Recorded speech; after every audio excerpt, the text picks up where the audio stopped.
You're listening to the Hour of the Time. I'm William Cooper. Ladies and gentlemen, tonight is an important broadcast, at least for those of you who understand what important is. Got a letter today from a guy who said he was a real Christian.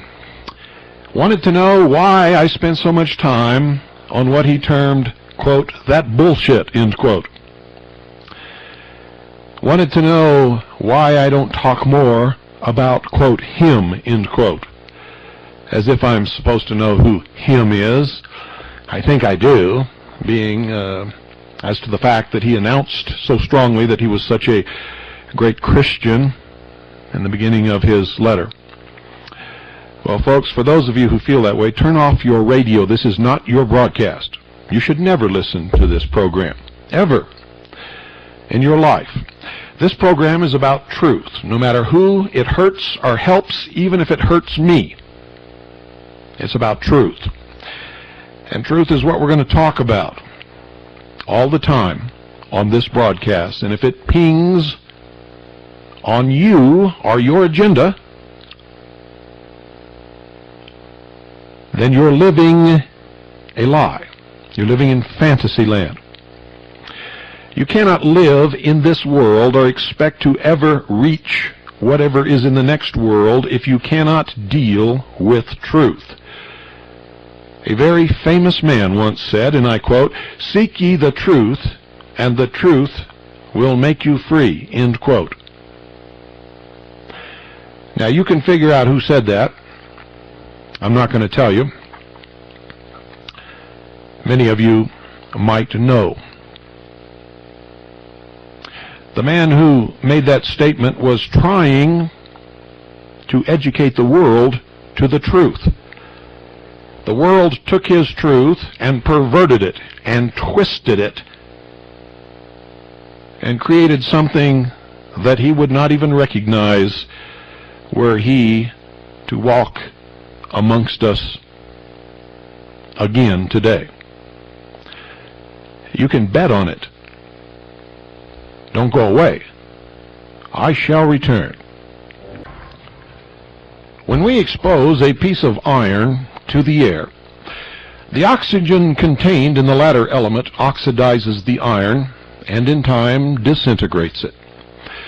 This process is commonly known as rusting. The blood comes in contact with the air every time it passes through the lungs, and as a needle is drawn to a magnet, so does the oxygen of the inspired air coalesce with the iron in the blood. A process of combustion takes place, which is similar to the rusting or oxidization we observed in the iron exposed to the air. This broadcast, ladies and gentlemen, is a continuation of Freemasonry and Catholicism. The war between the philosophers of fire and those of the waters of faith.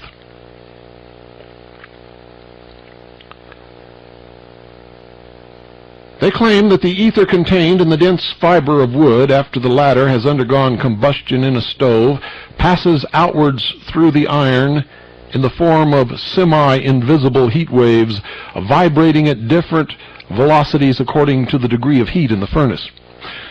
So the spiritual vibration generated by the combustion of oxygen and iron in our physical bodies passes outwards and colors our invisible vehicles according to their vibratory pitch. Low vibrations are seen as red, the higher are yellow, and the highest blue. Experience has taught us that combustible material may be placed in a furnace, and all conditions necessary to combustion may be present, but that until the match is applied, the materials remain unconsumed. Those who have studied the laws of combustion know also that a forced draft carries with it great quantities of oxygen, which is necessary to obtain heat from fuel containing much mineral. The reason for this condition lies in the fact that minerals, being the lowest in the scale of evolution, vibrate at a correspondingly slower rate than the plant, animal, or man. It requires a maximum effort to raise their vibrations to such a pitch that combustion may liberate their spiritual essence, and oxygen is the accelerator in this process.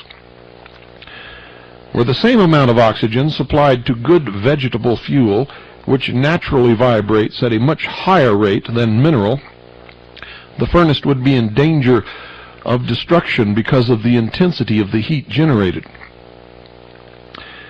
A similar process takes place within the body, which is the temple of the Spirit. This is the flame which kindles the inner fire and generates the spiritual product which passes outwards from all warm-blooded creatures as heat radiates from a stove.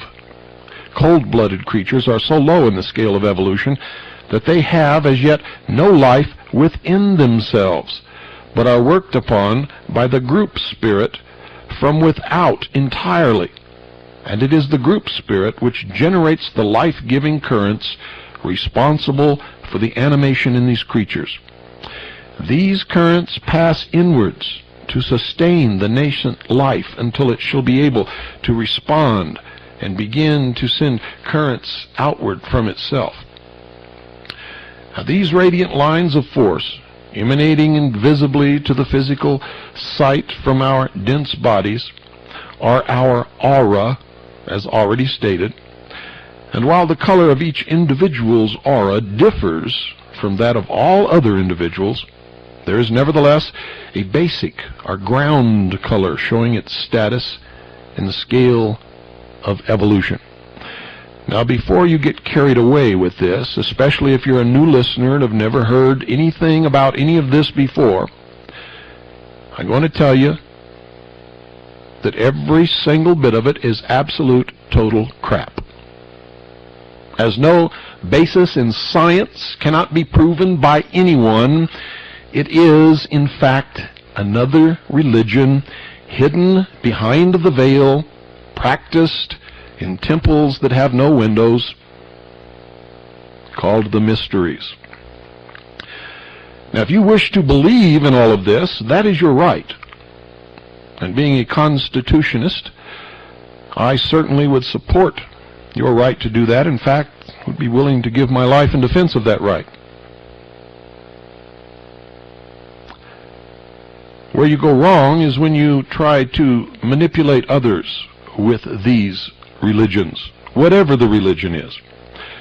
When you attempt, through lies, deceit, and manipulation, to cause others to further an agenda which is not apparent to them, and if it were, they would not participate, would not back that agenda. In fact, might turn upon you. Liberty is the process wherein each individual lives his or her life to the fullest, doing whatever they will, as long as they never injure the person or the property of any other human being. And that's where I part company with all of the people in the world who believe that they have to shove their beliefs, their ideas, their agendas, their plans, their hopes for the future down everyone else's throat.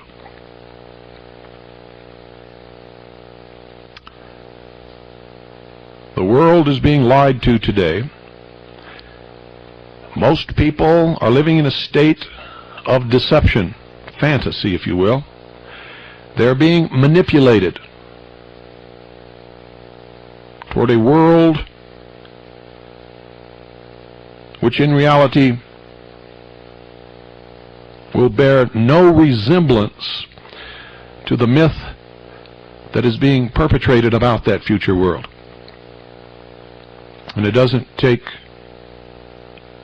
too much intelligence to figure that out once you get past the veil of fantasy, the deception, the shimmering mirror, wherein you look in and see yourself looking back, and you just look so good to yourself that you don't want to walk away from that mirror or hit it with a hammer and see what's on the other side. The reality. Most people went to Disneyland and never came out. The park is closed. Their e-ticket doesn't work. The rides are not spinning around, and yet they still walk around and stroll and enjoy the fantasy.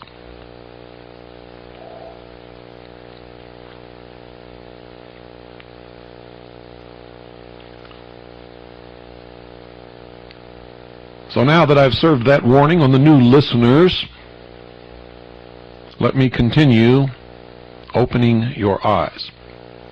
For that is what this broadcast is all about.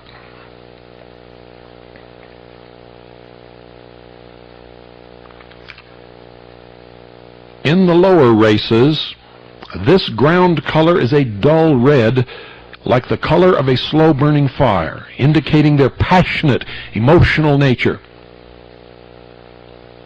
Remember Star Trek? Remember Dr. Spock? Spock was the most evolved of all of the creatures aboard the Starship Enterprise, and he operated from a pure level of intellect. He did not understand emotion or love or passion.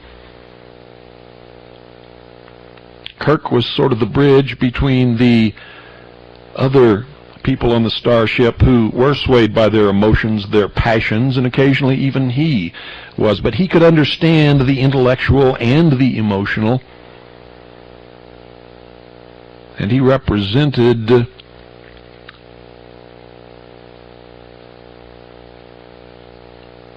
this age. Spock represents the future.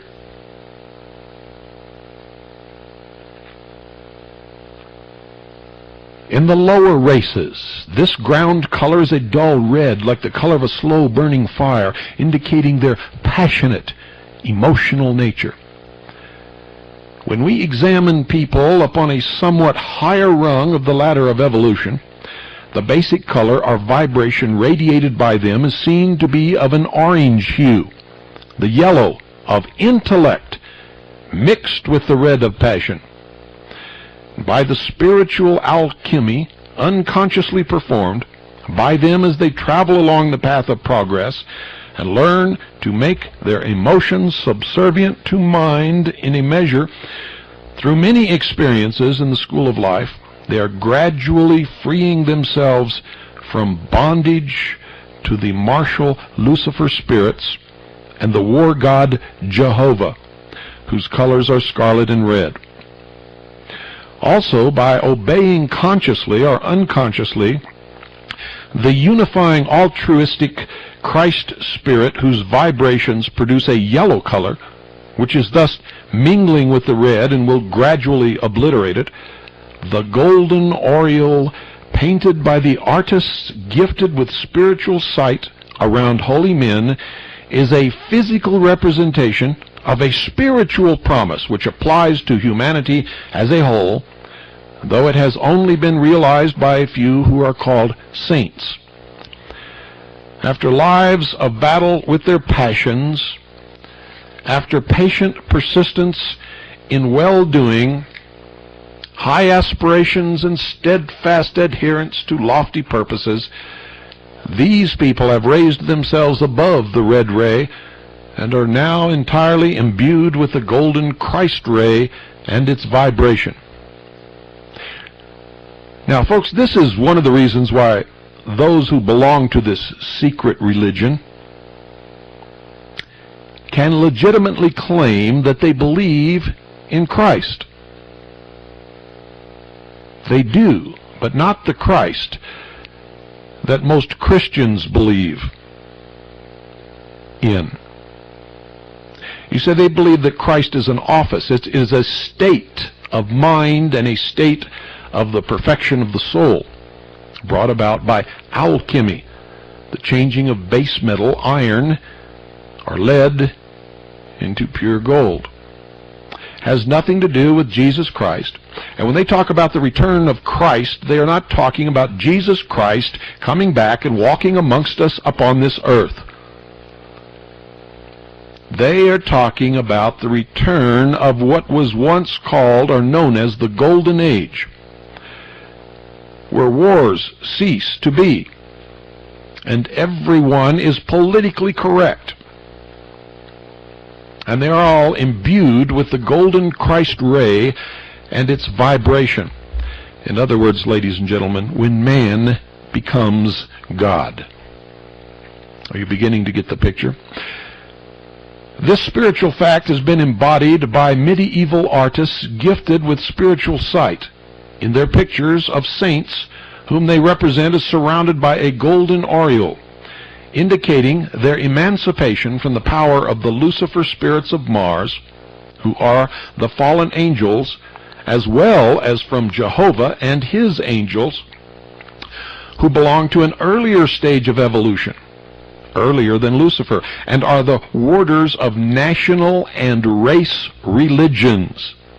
Do you hear that? That is a political statement condemning the followers of the Christian religion and of Jehovah and his angels. Michael, for one.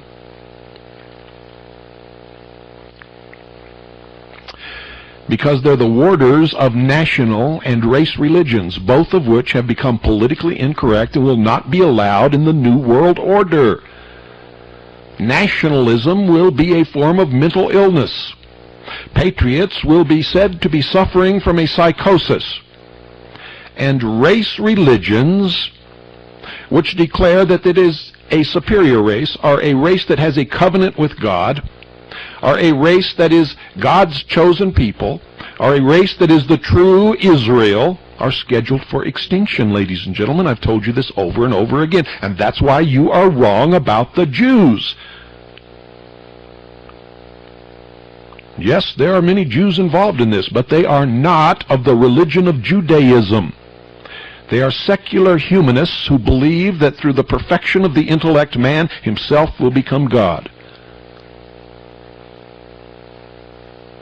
They belong to a secret brotherhood that practice the ancient mystery religion of the Christos, the perfection of the soul.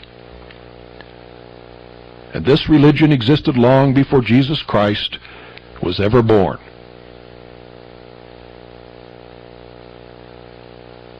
George Bush belongs to this religion.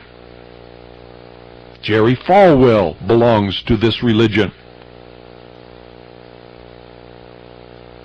Bill Clinton belongs to this religion. And I can go on and on and on. This religion is the mother of socialism, the father of communism.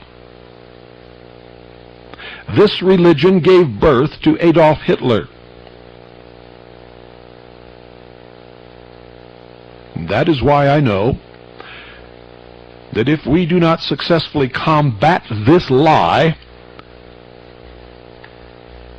man will go backwards in his evolution into another form of slavery, just like he has always lived in throughout the history of the world.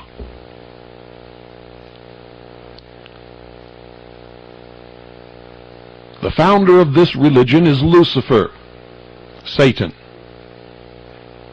Whether you believe in Lucifer or Satan or not, his followers are called the Magi. The Magi are the practicers of the art of deception, illusion. Remember?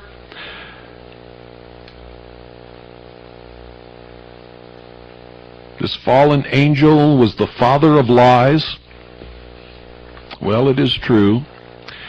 And it is being practiced even in this modern day and age. They cannot tell the truth. They will not tell the truth. They lie and deceive and manipulate, because their world that they wish to bring into being would not be accepted by the majority of the people on this earth. They would rise up and destroy them. You see, if what they were trying to bring about were good, they would not have to lie about it. They would not have to deceive. They would not have to manipulate. Not at all. Even their religion is a lie. Everything that they do is a lie. They are the philosophers of fire. They believe that all things are renewed in nature by fire. They burn their enemies to make sure that all of the past is erased from their spiritual memory, so that when they come back in a reincarnated body, they will not be their enemies still. Maybe that will help you to understand some recent events. And if you're a student of history, an awful lot of events throughout the history of the world.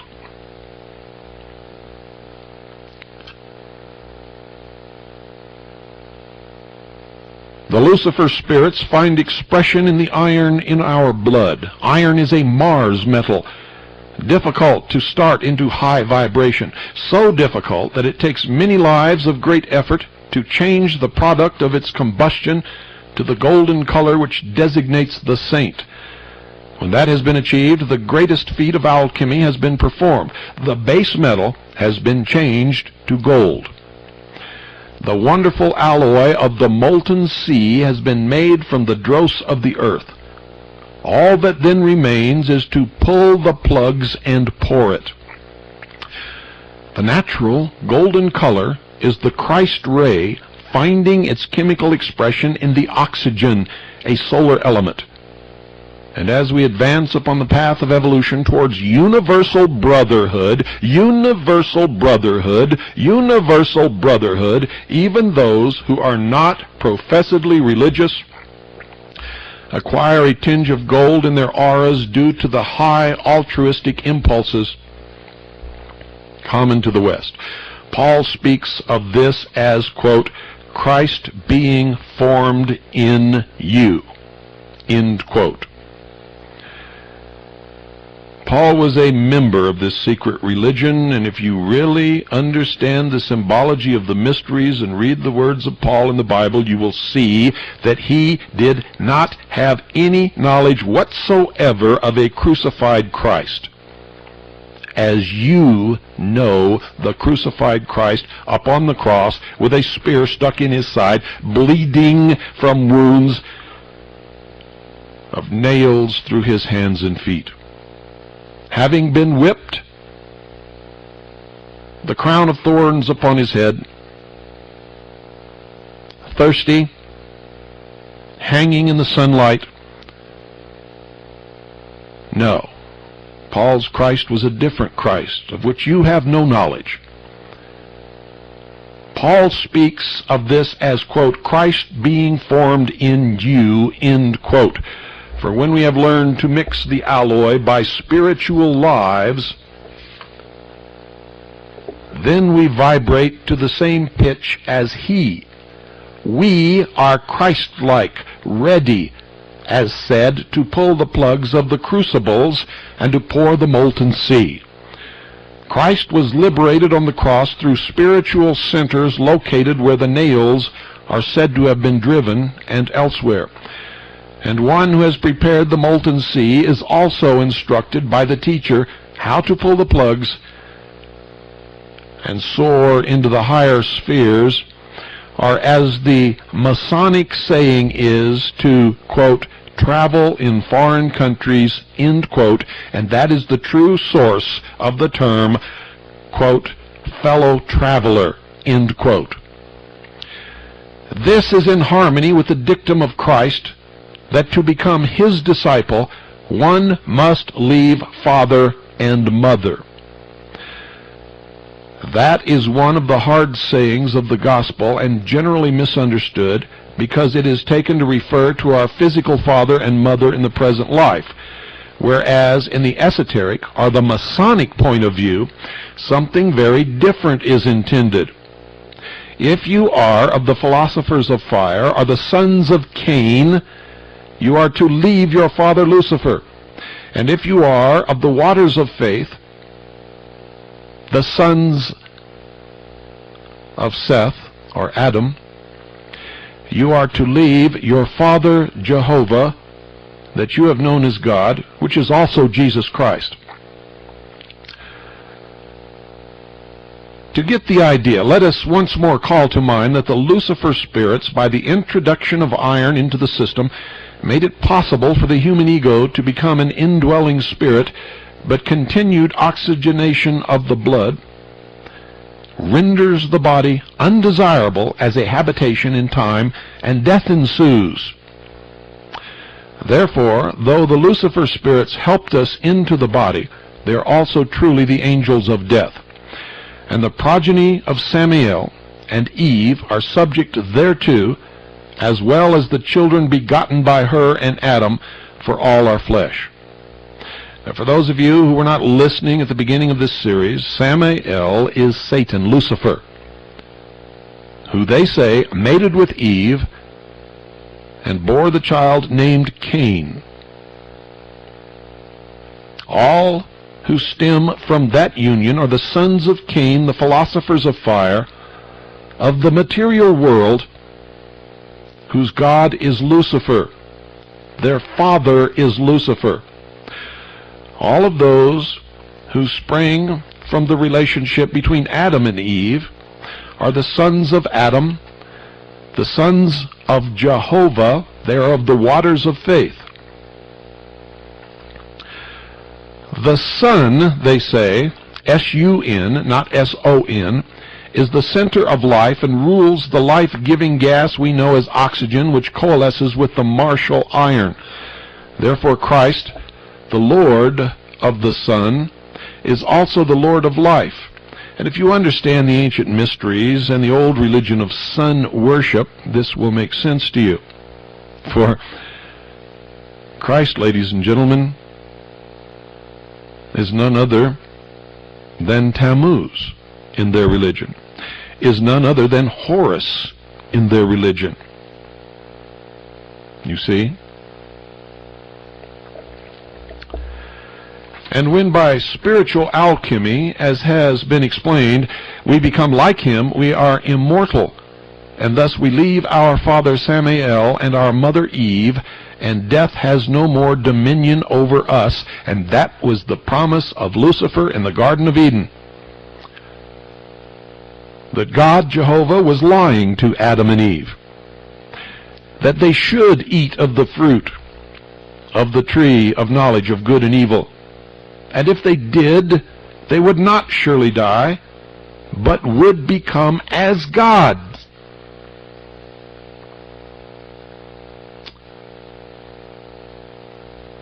Now that does not mean that death may not happen to the body of such people, they say, but the body is entirely under their control, and a body used by such people usually lasts for many hundreds of years unless it becomes expedient to take another one.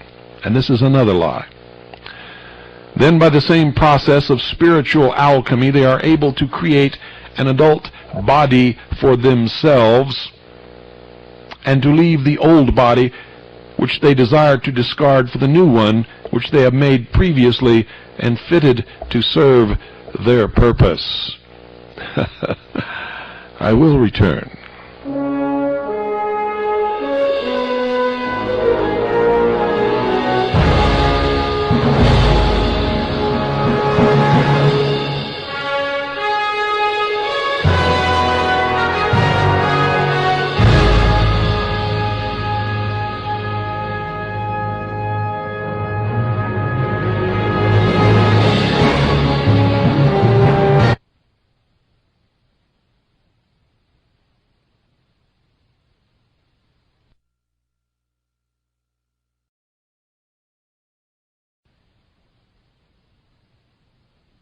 tell you how to change nothing into gold. You don't even need base metal. You don't need iron or lead or any of this other baloney, and you don't need oxygen, and you don't need any medieval artist to paint your picture. Nope. You can change absolutely nothing into gold and get your hands on some real money. The real heavy stuff. You know what I mean? Very simple. Reach in your wallet. You see, I revel in the fact that there are people in this world who will actually give me real money for nothing. For a piece of paper covered with ink with a bunch of lies printed on it, such as Federal Reserve. It's not federal, it's privately owned. There is no reserve. And then the final word, note. A note is an instrument of debt, saying that somebody owes somebody something and that there is collateral, and the note can be called for the collateral, or the debtor can pay the debt with real money, which does not exist in this economy. I love it. So I take these phony pieces of paper covered with ink to these people, and I exchange it for real money. Now, these people are not really fools, ladies and gentlemen, for they understood what real money was long, long before we did. And that's why they're in that business.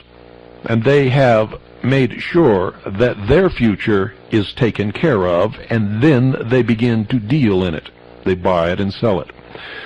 Most of them are unscrupulous and do sometimes terrible things, like what was done night before last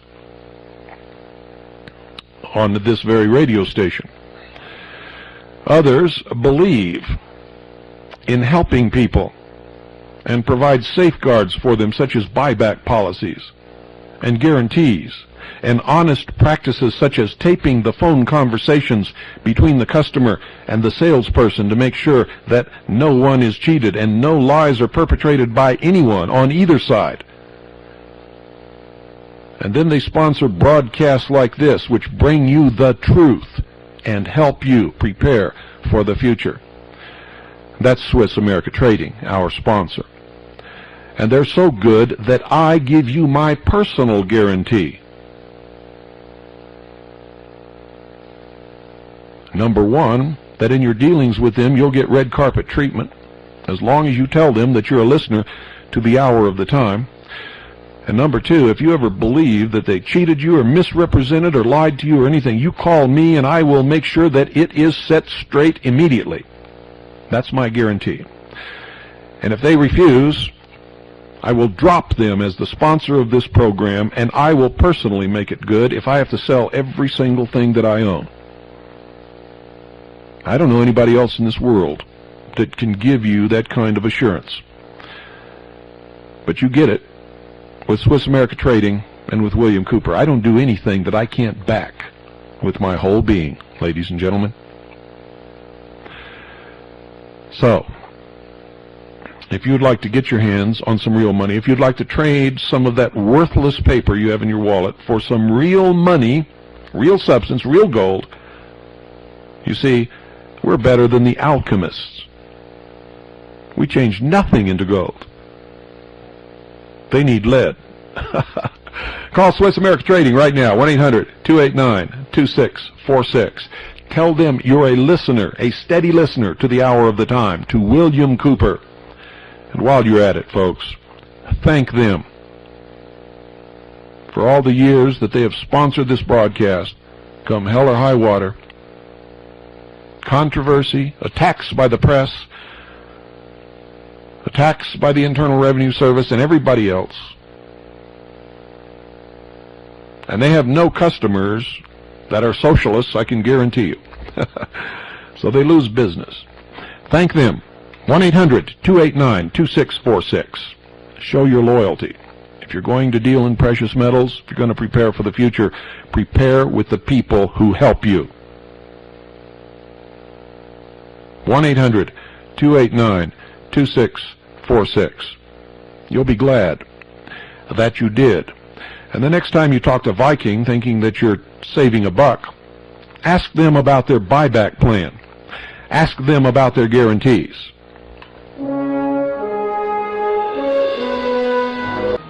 The question will now probably arise in the listener's mind, how can an initiate create such a new adult body, ready to wear, before he relinquishes his old one? Pierre Cardin would like to know the answer to that one. The answer to this question, according to the mysteries and the Freemasons, involves an understanding of the law of assimilation. But it should be said in the first place that no one who has just become aware of the spiritual world and perhaps learned to function in the soul body only recently is capable of performing this feat.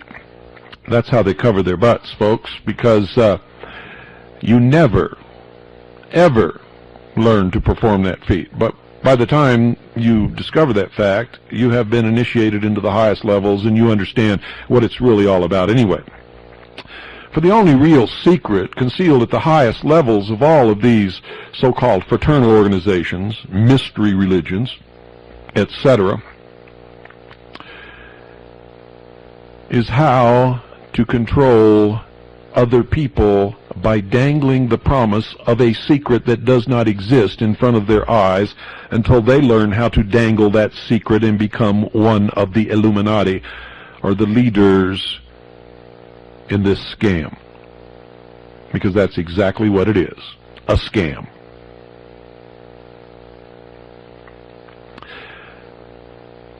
According to them, this requires a vastly more spiritual development, and only those who are very high in the scale of initiation at our present time are able to perform the feat. Good luck. The method is, however, said to be as follows.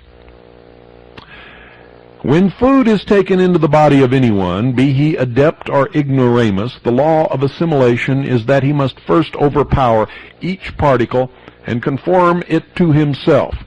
He must subdue and conquer the individual cell life before it can become part of his body. When this has been done, the cell will stay with him for a longer or a shorter time according to the constitution and place in evolution of the life that dwells within it. The cell composed of tissue that has once been incorporated in an animal body and interpenetrated by a desire body has the most evolved cell life. Therefore, this life quickly reasserts itself and leaves the body into which it has been temporarily assimilated. Hence, one who lives upon a flesh diet must replenish his food supply very often. Such material would therefore be unsuitable for the purpose of building a body that has to wait for some time before the adept enters it. Food consisting of vegetables, fruits, and nuts, particularly when these are ripe and fresh, is interpenetrated by a great deal of the ether which composes the vital body of the plant. These are much easier to subdue and to incorporate into the polity of the body. Also, they stay much longer there before the individual cell life can assert itself. Therefore, the adept who wishes to build a body ready to wear before he leaves the old one naturally builds it of fresh vegetables, fruits, and nuts, taking them into the body which he uses daily, where they become subjected to his will, a part of himself. Now, folks, if you read my book, you know that I predicted in my book, and before I wrote the book, in my lectures, that the meat business would be driven out of business. The cattle industry would be destroyed. Vegetarianism would be promoted and would prevail. What did you expect from the sons of Cain? Remember? Cain looked at the field and was not satisfied with the sheaves of grass growing in the field, and so he tilled the field and doubled the production of grass.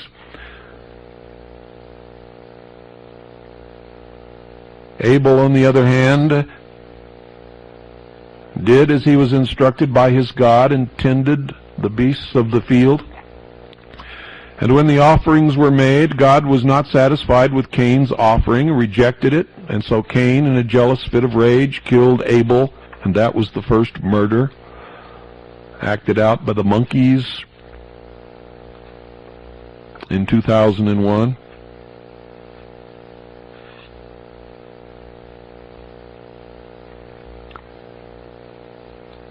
I'm not saying that it's all right. I'm not saying that it's wrong. I'm saying it is what it is, and that is what these people believe. And that's what a lot of you believe. I know that. The soul body of such a man is naturally very large and powerful. He separates a part of that and makes a mold or matrix into which he may build each day physical particles superfluous to the nourishment of the body he is using. Thus, by degrees, having assimilated a considerable surplus of new material, he may also draw upon the vehicle he is wearing for material that can be incorporated in the new body. So in the course of some time, he gradually transmutes one body into the other. And when the point is reached where emaciation of the old body would be observable to the outside world and caused comment, he would have balanced matters so that the new body is ready to wear, and he can then step out of the old into the new. Absolute, total bullshit. In case you haven't figured it out yet, folks. But he does not do that merely for the purpose of living in the same community. It is possible for him, by reason of his great knowledge, to use the same body for many centuries in such a manner that it would still seem young, for there is no wear and tear upon it, such as we ordinary mortals cause by our passions, emotions, and desires. They're talking about sexual intercourse. But when he does create a new body, it is always, as far as the writer knows, for the purpose of leaving the environment in which he is at that time and taking up his work in a new place. It is by reason of this fact that we hear of men like Cagliostro, Saint Germain,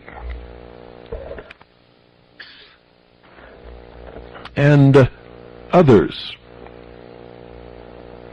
who one day, they say, appeared in a certain environment, took up an important work, and then disappeared. Nobody knew whence they had come or whither they had gone, but everybody that knew these people was ready to testify to their remarkable qualities, whether for the purpose of vilification or praise. This transition of the adept from the dominion of death to the realm of immortality was foreshadowed in the daring leap of Hiram Abiff, the grand master workman of Solomon's temple, into the seething sea of molten metal, and his passage through the 9 arc-like strata of the earth, which formed the path of initiation.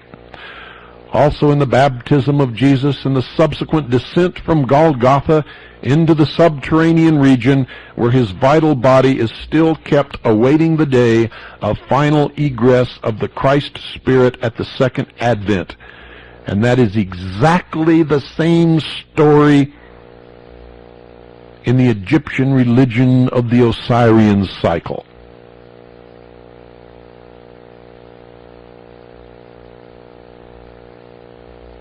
Let me substitute something here. Also in the baptism of Osiris and the subsequent descent from the throne into the subterranean region where his vital body is still kept awaiting the day of final egress of the child Horus at the next sunrise. Now do you understand? In our next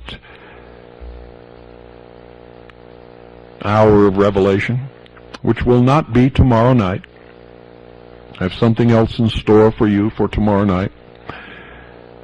We shall follow Hiram Abiff along this path of initiation to the embodiment he wore at the time of Christ's appearance upon the earth, showing where and how he received the new initiation. For, ladies and gentlemen, in the Masonic Temple, Hiram Abiff is Jesus Christ. How about that? Isn't this interesting? I'm going to give you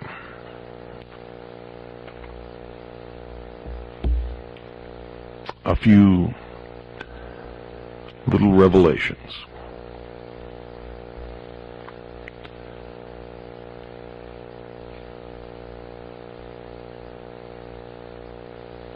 Maybe I shouldn't.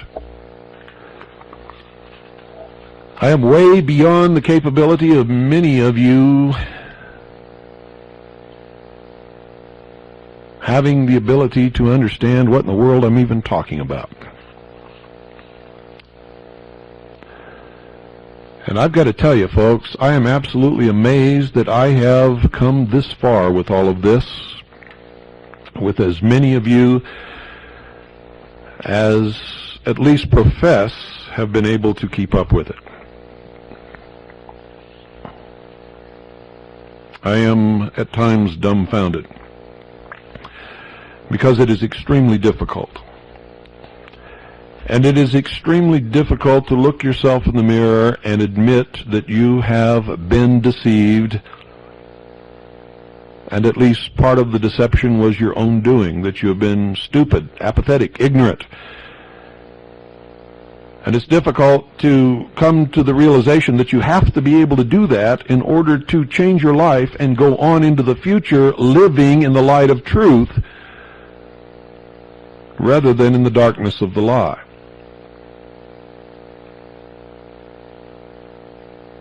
The Magi, the priests of the great lie, the priests of deception who practice the art of magic, and that is what magic is.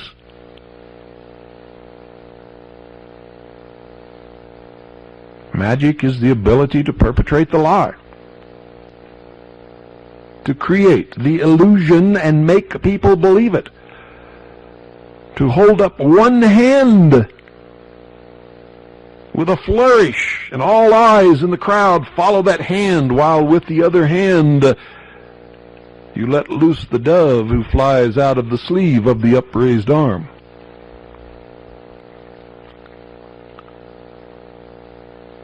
We are living lives steeped in deception,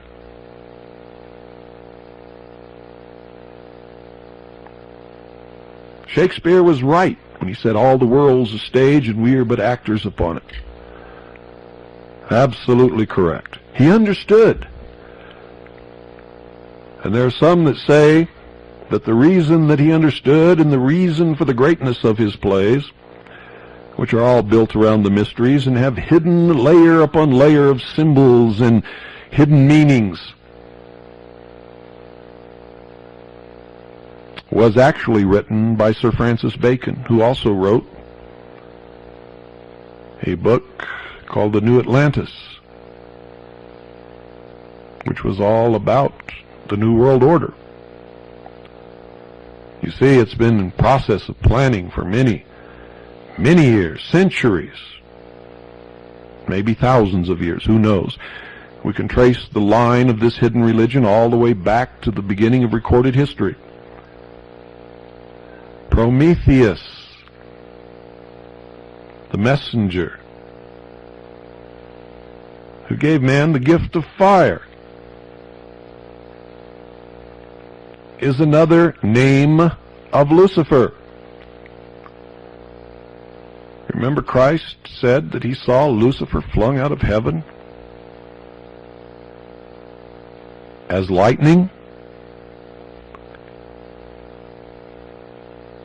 Can you imagine in ancient times a man naked, cold, standing afraid in the darkness, while all around him beasts of prey roamed, and he didn't know from one second to the next if he would be eaten or if he would be spared to see the sun rise? His Savior, the God of light, the bright and morning star, and at noon, thankful for the warm rays and the light by which he could use to protect himself and continue to live, he performed a living sacrifice on a rock or a pile of rocks under a tree in a grove. And then the sun began to die,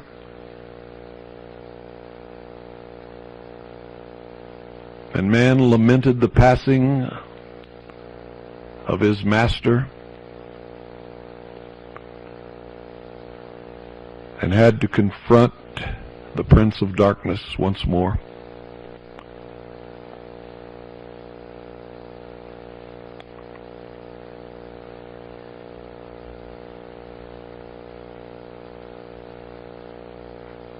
And once again, as he sat huddled in the cold of night, afraid, he waited for the Son of God to return with the golden dawn.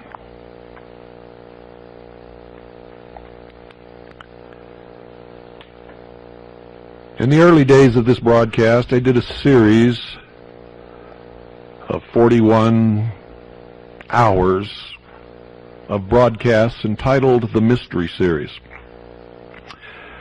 And what you're hearing tonight and what you've heard the last, week and a half or 2 weeks, off and on, is just an extension of that series, which included a tape with no narration on it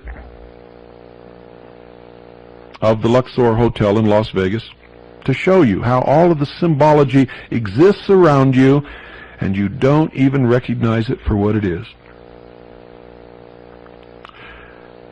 If you stand on the entertainment level inside the Luxor Hotel, you'll see a giant obelisk, the generative force, the phallus of Osiris, the Washington Monument.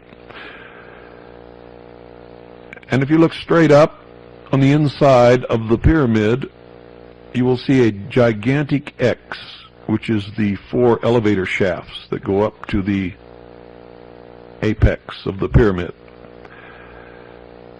The X in the mysteries is the symbol of man. The symbol of the illumined man is the X with an I through the center of it, letter I. If you stand there long enough and watch the tip of this obelisk in the Luxor Hotel, you will see this brought to bear as a shaft of green laser light. And remember green, you're going to see that color more and more in the future. Gorbachev's flag is green. The first flag that Columbus planted in the sand when he reached the New World was a flag with a green cross. The MGM Grand from the air is a gigantic green cross. Didn't know that, did you? A shaft of green laser light shoots up from the apex of this obelisk into the center of the X, crisscrossing the apex of the pyramid, and creates the illumined man. You can see it, ladies and gentlemen, in the logo of the Luxor.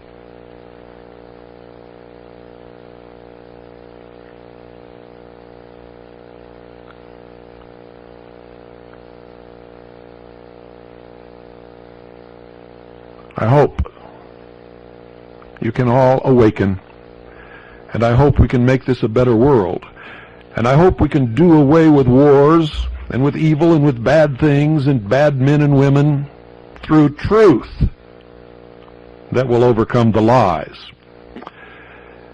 You see, the New World Order is going to be a despicable state. It will not be, ladies and gentlemen, what they portend, or what they pretend, I should say. It portends evil. It will not be the great utopian state of a New Jerusalem or anything like it. For anything that is built upon a lie is still a lie. And when the light of truth is shined upon that lie, whatever rests upon that foundation will come crashing down, I can assure you. And I hold the spotlight, and I will be the one who shines that light upon that shaky, deceitful foundation. Good night, ladies and gentlemen, and God bless each and every single one of you.